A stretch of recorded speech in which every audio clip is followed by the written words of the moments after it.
Hello and welcome to the first Outpost Movies Recon. My name is Raymond and I'm not your normal average movie reviewer. And I'm Mr. Smock. I was left here by the USS Discovery to study human culture. And what better way is to watch this form of entertainment that you all call movies? so let's get into it. Our first movie that we managed to catch is none other than the Hitman's Bodyguard. Woo!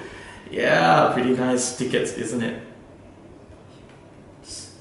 I have no opinion on that, but except that it's such a barbaric practice of implements to incapacitate your fellow man. Well, we don't have a stun gun or anything. I mean, so the synopsis is that it's about a Russian dictator named Dukovich, played by Gary Oldman. He is currently right now in the International Court of Justice for being one of the most evil dictators who killed off his innocent villagers. Genocide. So you humans still practice genocide. Yeah, you'd be surprised. Barbaric. You'd be surprised what we can do. Anyway, so he's being tried. He's being tried by the International Court of Justice, and so what he did is that nobody dares to come to testify him because he has murdered majority of the potential eyewitnesses, all except one, a hitman, Darius Kincaid, played by the one and only motherfucker, Samuel L. Jackson. Profanity, please. Well, technically, if you know Samuel L. Jackson enough, he always has to use the word motherfucker in everything, in every movie he is, especially if the movie is, not kiddie friendly. Granted, this is an 18+ movie, and therefore, if any of you viewing this video are below that age, I suggest you not. After all, you will not be permitted to enter the cinema hall if you are below 18.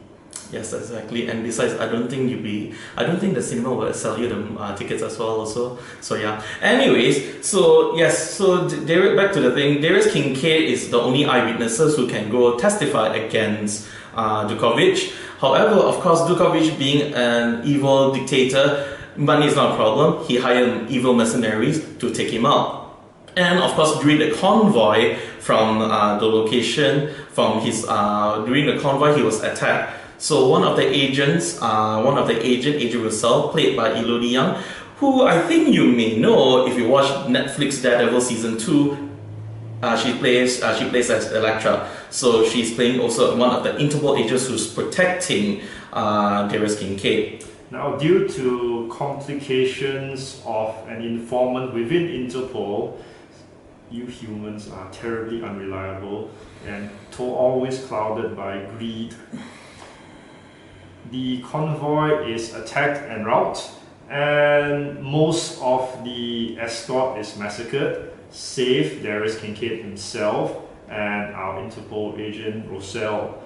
Now, since Agent Rossell cannot trust anyone within Interpol, she has to arrange an outsider to come and escort Mr. Kincaid from Manchester, UK to The Hague. And that person falls upon Michael Bryce, who is played by Ryan Reynolds, aka Deadpool. That is for another review. Okay, alright. But if you're wondering why Agent Russell is asking out of nowhere Michael Bryce, a person out of nowhere, it's because that they had a thing previously. You humans are fascinated with stories of unrequited love. Well, it goes, it goes with the flow of the movie, in a way, it goes with the flow. It keeps the people want to watch these kind of things, especially as illogical as it is. It seems that that's what the audience wants amongst you humans. Apparently, Michael Bryce knows Darius Kincaid really well as well, because apparently they met with each other a lot of times. Even so, they would consider Darius Kincaid and Michael Bryce will be considered as arch nemesis in a way.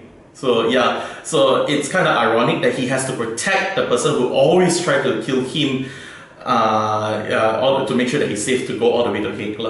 Actually, to be technically more correct, Darius Kincaid is the hitman, and Michael Bryce is the bodyguard. Yeah. Therefore, they are finding themselves on opposite sides of the contract. And oh boy, it's so fun because you get to see how much they banter with each other. Honestly speaking, on the way from Manchester all the way to the Hague in Netherlands, you'll see outrageous banter, and also, of course, the banter is not only about the talking part. Also, there's also a lot of pursuing as well, all the action scenes as well. Also, which will become next to that, filled with much profanity. Oh yeah, motherfucker all the way.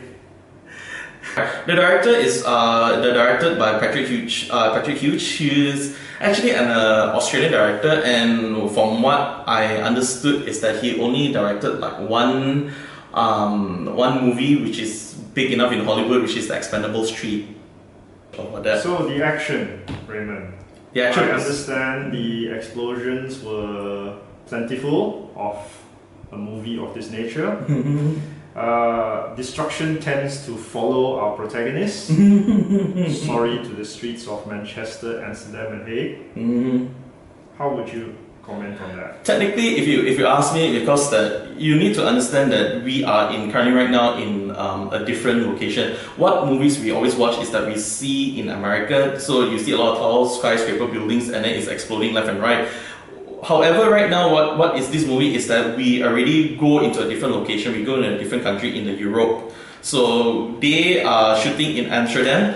They shot in four different places. One is in London, Manchester, and then after that Amsterdam in the Netherlands, and The Hague also as well. So Amsterdam is a very beautiful place. If you see the pictures, you see a lot of those really beautiful rivers, canals, and very, very small roads and all. Very, very small, narrow roads. However, surprisingly enough, they managed to do really good action scenes over there. You see four-wheel drive flipping over left and right, boat chases, motorbike chases, in all those narrow roads. And it's fun, it's awesome to see somewhat different than you see those like big roads in America and all. So this time they are trying very well to make as much much effort, as much things they can in such a narrow space. In a way. As entertaining as those scenes may be, I have to say that having checked with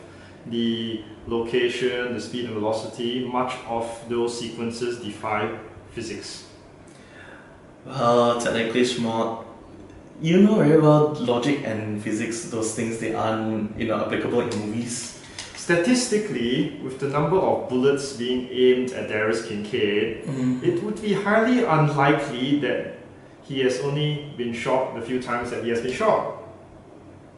But he's not dead, right? Perhaps he has hidden Starfleet medical technology? Not exactly, because he's known as the cockroach called by his wife. Yeah. Yes, two particular scenes stand out very clearly, and I have to almost flick on my tricorder to determine whether there was use of computer imagery to create that seamless action fight sequence in the kitchen and subsequently in the car workshop. Please look out for that, and please welcome to comment on what you think on how that shot was done in the comment section below. Yeah. Okay, so technically that is mostly the action sequences, and of course now we talk about the censorship. Well, censorship, profanity is a lot, definitely, because Samuel L. Jackson's in it, motherfucker. Anyways. May I add, the censorship, as we could tell, was limited to the words just uttered by my esteemed colleague here. Yeah. But otherwise, much of the other censorship appears intact. There is no censorship. There's not much censorship. But however, one thing I have to complain is that even though they try to censor some of the profanity in there, they did not exactly censor it properly. They kind of like lowered the volume, which you still can hear them, but they lowered the volume. I mean, why bother? But I think overall it is better than literally snipping the film and reconnecting, and then you lose that half second or so where the words was actually uttered. Yeah. So I find that simply lowering the volume maintains the plot integrity of the scene and the story. But again, we all know that this movie is 18 and above, so censoring those kind of, those profanity kinds of like what, especially with Samuel Jackson's in it from the movie itself. Violence, blood spewing, and all that appears to be fine to the censorship board. I guess and believe that it does nothing to damage your. It doesn't have over the top violence. It doesn't have over the top violence like Deadpool, where hand dismemberment or anything like that. No, it's just like headshots and all only like that. It appears that you humans find over the top violence extremely entertaining. To some, sick people in the head anyways. But honestly speaking, it's hilarious also because you can see the banter of Samuel L. Jackson with Ryan Reynolds. Technically, yeah, if you notice that majority of the cast, they actually appeared in the Marvel movies as well. However, Ryan Reynolds, he's not, is technically you see the role is being switched in a way that there is what Samuel L. Jackson is playing as Deadpool with his loud mouth non-stop, whereas Ryan Reynolds played as Nick Fury, serious, tactical, and also the role reversal is it's funny over that itself. The banter between the two chemistry of the characters in a way. I kind of like how they always get each other's nerves. If I was human, I would have been embarrassed sitting next to Raymond because he was laughing louder and longer than anyone else in the cinema hall. I enjoy a good comedy movie, so sue me. What is your rating? I enjoyed this movie enough. It's definitely cinema worthy for me. I would give it an 8 out of 10. I believe that's a thumbs up. Yep, it is. 2 thumbs up. We give a thumbs up to the Hitman's Bodyguard. In cinemas this weekend, you may consider catching it now if you are above 18. Yep. Don't try it. If you don't try to bluff your way in through, you won't succeed. So, if you have enjoyed Raymond's ranting, please subscribe to this channel below. It's called the My Sci-Fi Fan Outpost. We shall return very soon with our next movie recon, as well as a recap of the major blockbuster summer movies this year. Be prepared for it. It's gonna be good. Thank you very much. Thank you. Live long and prosper. Have a nice day, guys. Bye bye.